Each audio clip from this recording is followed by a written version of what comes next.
मी प्रियंका जायके के तडका या यूट्यूब चॅनलवर आपल्या सर्वांचं स्वागत करते आहे। आज आपण नागपंचमी निमित्त बनवणार आहोत वरण चिकोल्या। त्यासाठी लागणारं साहित्य आहे, आपण 1 वाटी तुरीची डाळ छान अशी मऊसूत शिजवून घेतलेली आहे, 1 वाटी गव्हाचं पीठ, 5 ते 7 लसणाच्या कळ्या, 2 ते 3 हिरवी मिरची, थोडासा कढीपत्ता, कोथिंबीर, जिरे, मोहरी, हळद आणि मीठ। सर्वप्रथम आपण वरणाला फोडणी देऊन देणार आहोत। छान एक पॅनमध्ये तेल तापवून घेतलेलं आहे, त्यामध्ये आपण जिरं मोहरी तडतडून घेणार आहोत।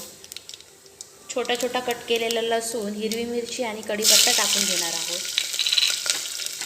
हे छान फ्राय झालं की त्यात आपण थोडंसं मीठ आणि हळद टाकून घेणार आहोत।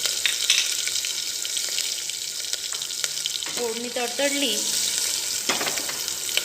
की आपण त्यात वरण टाकून घेणार आहोत आणि छान उकळी येऊ देणार आहोत। त्यानंतर एका परातीत आपण थोडंसं पीठ, गव्हाचं पीठ, मीठ, जिरे, थोडासा ओवा आणि हळद टाकून घेणार आहोत आणि ते असं घट्टसर मळून घेणार आहोत। असं घट्टसर पीठ मळलं की याच्या छान छोट्या छोट्या चपात्या लाटून घ्यायच्या आणि शंकरपाळ्यासारख्या कट करून त्या उकळत्या वरणात टाकायच्या आहे। आपल्याला छान अशी चपाती लाटून घेतली आहे, त्याचे आपण छोटे छोटे शंकरपाळ्यासारखे केलेले आहे।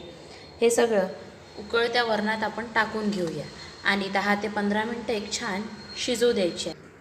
अशा प्रकारे तयार आहे आपल्या वरण चिकोल्या। तुम्ही सुद्धा तयार करून बघा, छान अशा चविष्ट टेस्टी वरण चिकोल्या तयार आहे।